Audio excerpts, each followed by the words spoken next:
ओम शांति। आज 12 सितंबर 2023 के साकार मधुर महावाक्य है। आज की मधुर मुरली में बाबा ने हम सबको विशेष रूप से कहा कि अपने दिल दर्पण में देखो, मैं अपने लक्ष्य को प्राप्त करने के लिए वैसा ही पुरुषार्थ कर रहा हूँ। मेरे लक्ष्य और लक्षण में समानता है या नहीं। आप बाबा के पास आए हो देवी देवता बनने के लिए, 16 कला संपूर्ण बनने के लिए, तो कोई भी कमी कमजोरी नहीं होनी चाहिए। दैवी गुणों को धारण कर देवता बनना है। अभी आप माता पिता के सम्मुख बैठे हो, बाबा ने आपको दिव्य चक्षु दिया है। इस दिव्य चक्षु के आधार से आप अपने आप को देखते हो। माया बुद्धियों तोड़ने के लिए खूब पुरुषार्थ करेगी। आपको बाबा की याद से मजबूत रहना है, माया के तूफानों में हिलना नहीं। बाबा को याद करेंगे, तूफान शांत हो जाएंगे। मनुष्य वन उत्सव मनाते हैं जिसमें वो तरह तरह के जंगल में वृक्ष लगाते हैं। बाबा ने कहा आप कांटों को फूल बनाने की सेवा करते हो। आपका तो हर दिन उत्सव है, क्योंकि आप दैवी धर्म की स्थापना कर रहे हो। और सत्युगी दुनिया की स्थापना में आप बच्चे बाप के मददगार हो। संगम के समय पर जो बाबा के मददगार बनते हैं, उन्हीं की सालिग्राम के रूप में पूजा होती है। बाबा जब आते हैं ज्ञान अंजन देते हैं। गाया जाता ज्ञान अंजन सतगुरु दिया, अज्ञान अंधेर विनाश। भारत को फिर से डबल सिरताज बनाना है, इसलिए तुम बच्चों को खूब सेवा करनी है। सुनते हैं बाबा के मधुर बोल। बाबा ने कहा मीठे बच्चे, तुम्हें 100% सर्व गुणों में संपन्न बनना है। तुम्हें 100% सर्व गुणों में संपन्न बनना है। दिल दर्पण में देखना है हम कहाँ तक पावन बने हैं। दिल दर्पण में देखना है हम कहाँ तक पावन बने हैं। कुछ ने तुम बच्चे कौन सा उत्सव रोज मनाते हो और मनुष्य कौन सा उत्सव मनाते हैं। तुम बच्चे कौन सा उत्सव मनाते हो, मनुष्य कौन सा मनाते हैं। तुम दैवी धर्म की स्थापना का अर्थात भारत को स्वर्ग बनाने का उत्सव रोज मनाते हो। रोज तुम्हें मनुष्य को देवता बनाने की सैपलिंग लगानी है। वो मनुष्य तो जंगल के कांटों की सैपलिंग लगाते, नाम देते वन उत्सव। तुम कांटों से फूल बनाने का उत्सव रोज मनाते हो। तुम्हारे जैसा उत्सव कोई मना नहीं सकता। कांटों को फूल बनाने की आप सेवा करते हो, आप जैसा उत्सव कोई मना नहीं सकता। गीत है मुखड़ा देख ले प्राणी जरा दर्पण में, कितने पाप हैं कितने पुण्य है तेरे जीवन में। ओम शांति। ये किसने कहा? यहाँ तो है बाप और बच्चों का सम्मुख मिलन। बच्चों को दिव्य चक्षु ज्ञान का तीसरा नेत्र मिला है देखने के लिए, क्योंकि पतित अथवा पाप आत्माएं तो सब थे। पतितों को पावन बनाने के लिए बाबा श्रीमत देते हैं। ये श्रीमत देने वाला कौन है उसको समझना है। हमें श्रीमत कौन दे रहा है ये समझना है। वही बोलते हैं आत्माओं को, आत्मा जानती मैंने शरीर से अच्छे कर्म किए या बुरे कर्म किए। बाबा तुम बच्चों को समझ देते, ये तो जरूर है सब पतित थे। अब तुम देखो हम कहाँ तक पावन बने हैं और दैवी गुण धारण किए हैं। कहाँ तक हम पावन बने हैं, कहाँ तक दैवी गुण धारण किए हैं। दैवी गुण धारण कराने वाला है सर्व गुणों का सागर बाप। वो बैठ समझाते। मनुष्य गाते मुझ निर्गुण हारे में कोई गुण नहीं, खुद कहते हैं हमारे में गुण नहीं है। अब तुम बच्चों को फिर 100% सर्वगुण संपन्न बनना है। कहते दिल दर्पण में देखो, जब सर्वगुण संपन्न बनेंगे तब तुम श्री लक्ष्मी व श्री नारायण को वर सकेंगे।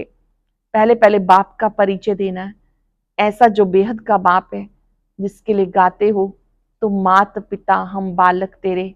उस परम पिता की बड़ी महिमा है। कहते शिवाय नमः।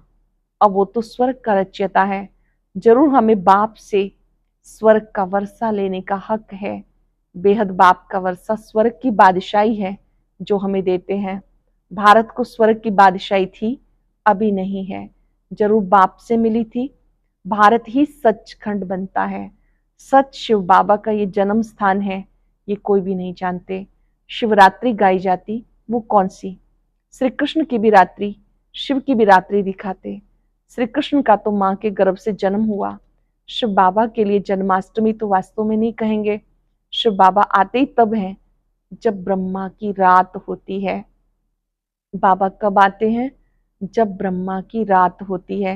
रात के बाद दिन, अर्थात कलयुग का अंत, सतयुग की आदि होती है। इसे कहा जाता घोर अंधियारी रात। ये बेहद की बात हो गई। हद की रात तो होती ही है, परंतु कलयुग अंत को घोर अंधियारा कहा जाता। ज्ञान अंजन सतगुरु दिया। सतगुरु ज्ञान सूर्य बाप को कहा जाता। पहले पहले बाप और वर्षे को याद करना है, बाप का परिचय देना है। समझो कोई बादशाह को बच्चा नहीं है, किसी गरीब के बच्चे को गोद में लेता है तो बच्चा दिल में जानता है ना कि मैं गरीब था और अब मैं बादशाह का बच्चा हूं। तुम भी जानते हो हम रावण का बनने से बहुत गरीब कंगाल बन गए, अब हम बेहद बाप के बने हैं, उनसे हमें स्वर्ग का वर्षा मिलता है। ये अच्छी तरह से परिचय देना है और फिर लिखवा कर लेना है। हमें बेहद के बाप से बेहद का वर्षा मिलता, ये ज्ञान कोई दे नहीं सकता। सन्यासी तो घर बार छोड़ जाते, वो फिर माँ बाप चाचा मामा आदि कहलाने से निकल गए क्लास। यहाँ तो गृहस्थ धर्म की बात है, वह गृहस्थ धर्म का त्याग करते हैं। तुम बच्चों को बाबा समझाते, तुम सो देवी देवता गृहस्थ धर्म थे, सर्वगुण संपन्न, 16 कला संपूर्ण, संपूर्ण निर्विकारी थे। तुम स्वर्ग के मालिक भी थे। फिर पूज्य से तुम पुजारी बन अपनी पूजा भी करते हो। जब तुम पूज्य सो देवी देवता हो, वहां तुम्हें पूजा करने की दरकार नहीं। वैसे ही भारत देवी देवताओं का पूज्य कुल था, अभी पूज्य से पुजारी बने हो। फिर तुम बच्चों को पुजारी से पूज्य देवी देवता बनना है। इसलिए गाया जाता आप ही पूज्य आप ही पुजारी। मनुष्य सोचते हैं परमात्मा पूज्य और पुजारी बनता, बाबा कहते ना मैं पूज्य बनता हूं ना मैं पुजारी, एवर पूज्य हूं। आप आत्माएं ही पहले पूज्य थी, फिर पुजारी बन गई। बाप पूज्य और पुजारी नहीं बनते, बाप तो सदा पूज्य है ही। भक्ति मार्ग में ब्राह्मण लोग मंदिर में शिवलिंग रखते हैं तो बाप की बैठ पूजा करते हैं। हम उनके बच्चे हैं। हे परम पिता परमात्मा, ऐसा कहेंगे ना। वह तो है निराकार, आत्मा भी निराकार। शिव के पास जाते हैं, कहते परम पिता शिव परमात्मा। ये आत्मा ने कहा ऑर्गन्स द्वारा। अब तुम बच्चे भी जान गए हो, जो अच्छे कर्तव्य करके जाते हैं उनकी महिमा की जाती। अब तुम माता पिता उस निराकार को कहते हो। तुम्हारे सहज राजयोग ज्ञान की शिक्षा से हम सुख घनेरे पाएंगे, उसके लिए तुम पुरुषार्थ कर रहे हो। बाबा जो हमें राजयोग की शिक्षा देते, ज्ञान सिखाते, उसी से हम सुख घनेरे प्राप्त करते, उसके लिए तुम पुरुषार्थ कर रहे हो। कितनी सहज बात है। तुम प्रजापिता ब्रह्मा के बच्चे बीके प्रैक्टिकल में हो, सम्मुख बैठे हो। शिव बाबा और ब्रह्मा बाबा दोनों के सम्मुख हो। शिव बाबा को अपना शरीर तो है नहीं, तुम जानते हो शिव बाबा इनके मुख द्वारा हमें राजयोग सिखाते हैं। श्री कृष्ण तो छोटा बच्चा है, वो कैसे कहेगा दे सही दे के सब संबंधों को भूलो, अपने को आत्मा समझो। ये श्री कृष्ण तो कह ना सके, ये तो बाप ही कह सकते हैं, शिव बाबा ही कह सकते हैं दे सहित दे के सब संबंधों को भूलो, मुझे याद करो। तो ये बड़ी भूल हुई ना। लक्ष्मी नारायण से लेकर यथा राजा रानी तथा प्रजा, उन सबको तो सुख मिला हुआ था। वही सब 84 जन्म ले तमो प्रधान बने, मूल लक्ष्मी नारायण हुए, यथा राजा रानी तथा प्रजा। अब तुम आकर शूद्र से ब्राह्मण बने हो, ये तुम्हारा लीप जन्म है। लीप कहा जाता धर्माऊ को। तुम जानते हो हमारा ये ईश्वरीय जन्म है। दिन प्रतिदिन बाबा नए नए पॉइंट समझाते। जब तक जीना है अंत तक तुम्हें पढ़ना है। अंडरलाइन करेंगे, जब तक जीना है अंत तक तुम्हें पढ़ना है। पॉइंट्स निकलती रहेंगी, ऐड होती जाएंगी। ज्ञान यज्ञ भी अंत तक चलना है। रुद्र यज्ञ रचते हैं, मिट्टी के सालिग्राम बनाकर उनकी बैठ पूजा करते। आत्मा की पूजा होती, तुम जीव आत्माओं ने भारत को सिरताज बनाया तो आत्माओं की पूजा करते, परम पिता परमात्मा के साथ तुम सर्विस करते हो तो शिवलिंग के साथ सालिग्राम बनाते हैं। शिवलिंग बड़ा बनाते हैं, सालिग्राम छोटे छोटे। तो मुख्य बात, पहले पहले बाप का परिचय देना है। शिव बाबा ने जन्म लिया, परंतु माता के गर्भ से थोड़ा ही जन्म लेते, वो तो निराकार है। जैसे कोई शरीर छोड़ देता है तो उसकी आत्मा को बुलाते हैं श्राद्ध खाने के लिए, आत्मा को खिलाते हैं ना। आत्मा ही स्वाद लेती है, कड़वा मीठा सुख दुख ये आत्मा को ही भासता है। आत्मा से ही, आत्मा में ही संस्कार है। आत्मा को सुख दुख तब भासता जबकि शरीर है। बाबा ने समझाया सजा कैसे मिलती है। सूक्ष्म शरीर भी नहीं, स्थूल शरीर धारण कराए सजा देते हैं। गर्भ जेल में सजा खाते, त्राही त्राही करते हैं, बस मुझे बाहर निकालो। गर्भ महल का भी मिसाल दिया हुआ है, बाहर निकलना नहीं चाहते थे। ये दृष्टांत सतयुग में गर्भ भी महल बन जाता है, वहां कोई पाप होता नहीं। अब तुम जानते हो पतित कैसे हुए। नाम ये अजामिल जैसे पतित बहुत पाप करते हैं। पावन माना निर्विकारी, मूल बात है विकार की। इसलिए पावन बनने के लिए सन्यासी घर बार छोड़ देते तो उनको महात्मा कहते। मनुष्य सब पतित हैं, इसलिए गाते हैं पतित पावन सीताराम, रघुपति राघव राजा राम। अब राजा राम तो शिव बाबा को नहीं कहेंगे, राम परम पिता परमात्मा को कहा जाता, राजा राम नहीं। मैं तो राजा महाराजा बनता ही नहीं। श्री लक्ष्मी महारानी नारायण महाराजा तुम बनते हो, हम नहीं। मैं तो निराकार पुनर्जन्म रहित हूँ। शरीरधारी जो हैं वो सब पुनर्जन्म लेते रहते। बाबा है निराकार, मुझे प्रकृति का आधार लेना पड़ता। मैं गर्भ में प्रवेश नहीं करता, मैं इनमें प्रवेश करता हूँ। ये अपने जन्मों को नहीं जानते। शिव बाबा कहते मैं ब्रह्मा तन में प्रविष्ट होता हूँ, इनके द्वारा तुम्हें पढ़ाता हूँ। बाबा समझाते तुम सो देवी देवता थे, फिर तुम शूद्र बन गए, अब तुम सो ब्राह्मण बने हो। मैं तुम्हें समझाता हूँ, तुम अपने जन्मों को नहीं जानते। जो ब्राह्मण बनेंगे वही आकर समझेंगे। बाबा कहते मैं इस प्रकार तुम बच्चों को 84 जन्मों की कहानी सुनाता हूँ। तुमने कैसे 84 जन्म पूरे किए। कहा जाता 21 पीढ़ी का वर्षा, बेहद का बाप बेहद सुख का वर्षा देंगे। लौकिक बाप से अल्पकाल का सुख मिलता, अमर लोक में आदि मध्यंत सुख है, यहाँ आदि मध्यंत दुख है। तुम पार्वतियों को अमरनाथ शिव बाबा अमर कथा सुना रहे हैं। सत्यनारायण की कथा सुनाते, ज्ञान का तीसरा नेत्र देने की कथा। सत्यनारायण की कथा यही तिजरी की कथा है, तीसरा नेत्र प्रदान करने की कथा। भारतवासी सदा सुखी थे, बहुत पवित्र थे। पवित्रता हेल्थ वेल्थ थी, कभी कोई बीमार नहीं पड़ते थे। नाम ही है स्वर्ग। भारत प्राचीन स्वर्ग था और कोई धर्म खंड आदि वहां नहीं थे। झाड़ का थुर तो होगा नहीं, थुर में कौन रहते थे। बरोबर देवी देवताओं के चित्र हैं, रहता फाउंडेशन, परंतु अपने को देवी देवता धर्म वाले कहलाते नहीं। अभी उनकी राजधानी फिर से स्थापन हो रही है। तुम सतयुग का राधे कृष्ण का जोड़ा बन सकते हो। आओ हम आपको समझाएं, तुम सच सच स्वर्ग का प्रिंस कैसे बन सकते हो। इस समय सब पतित हैं, कोई भी युक्ति से लिख सकते हो। कहते सब मिलकर एक हो जाएं, परंतु ये कैसे हो सकता। एक धर्म तो सतयुग में था, एक मत एक भाषा थी, ताली नहीं बजती थी, विश्व के मालिक थे और कोई भी धर्म नहीं था। वो कैसे बने, फिर कैसे धर्म आए और धर्म कैसे आए, कोई भी बुद्धि नहीं चलाते। जब बिल्कुल पतित बन जाते तब पतित पावन बाप आते हैं और धर्मों की पावन आत्माएं ऊपर से आती। पहले धर्म स्थापक खुद आते, फिर अपने पिछाड़ी औरों को बुलाते कि आओ। उनको सतो रजो तमो में आना ही है। जो भी आते हैं सबको सतो रजो तमो में आना है। परंतु अब तुम पतित से पावन बनते हो, सब बुलाते गॉड फादर आओ, आकर हमें हेवन में ले जाओ। वह हेवन कोई मुक्ति को, कोई जीवन मुक्ति को समझते। तुम समझते हो हेवन जीवन मुक्ति को कहा जाता। तुम्हारा सैपलिंग लग रहा है, वो फिर जंगल के कांटों का सैपलिंग लगा रहे हैं। रात दिन का फर्क है। उसका भी उत्सव मनाते, वन उत्सव, झाड़ उगाने के लिए उत्सव मनाते। तुम दैवी धर्म की स्थापना का, भारत को स्वर्ग बनाने का उत्सव रोज मनाते हो। रोज मनुष्य से देवता बनाने का पुरुषार्थ करते हो। कांटों से फूल बनाना तुम्हारा रोज का उत्सव होता है। भगवान फिर जरूर इतना इनाम भी देंगे। ये बच्चों ने गीत सुना। हे प्राणी, अपने दिल दर्पण में देखो।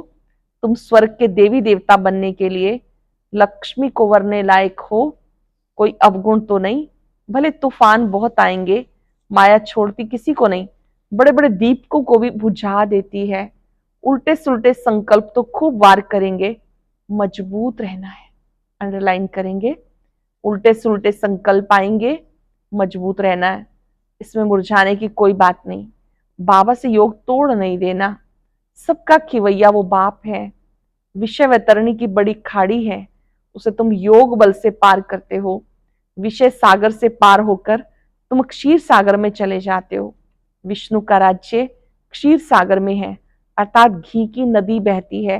यहाँ तो घासलेट की रक्त की नदियां बहती हैं। तुम बच्चे जानते हो, शिव बाबा की श्रीमत से हम शिवालय में जा रहे हैं। बाबा की मत पर चलकर हम शिवालय में जा रहे हैं, जहां हम सदैव सुखी रहेंगे। तुम सदा सुखी थे, माया ने तुम्हें दुखी बना दिया, ग्रस्त व्यवहार को अधर्मी बना दिया। वहां एक ग्रस्त व्यवहार धर्म युक्त। सत्युगी दुनिया में ग्रस्त व्यवहार धर्मी और यहाँ अधर्मी है। अब तुमको बाप श्रेष्ठाचारी दैवी ग्रस्त धर्म वाला बना रहे हैं। पहली बात है बाप का परिचय देना। बाप का बनने से तुम स्वर्ग का मालिक बन सकते हो। ये दुख धाम है। तुम स्वर्ग में जाते हो वाया मुक्ति धाम। इसलिए शिवपुरी विष्णुपुरी को याद करो। याद करते करते अंत मते सुगते हो जाएगी। याद रखो, हमारे 84 जन्म पूरे हुए, फिर हम कल आकर राज्य करेंगे। दिल दर्पण में अपनी शक्ल देखते रहो, हमारे में कोई अवगुण तो नहीं। दिल दर्पण में देखते रहो, हमारे में कोई अवगुण तो नहीं। अच्छा, मीठे मीठे सिक्के लदे बच्चों प्रति माता पिता बाप दादा का याद प्यार। Good morning. रूहानी बाप की रूहानी बच्चों को नमस्ते। रूहानी बच्चों की रूहानी बाप दादा को याद प्यार, नमस्ते, गुड मॉर्निंग। शुक्रिया बाबा, शुक्रिया।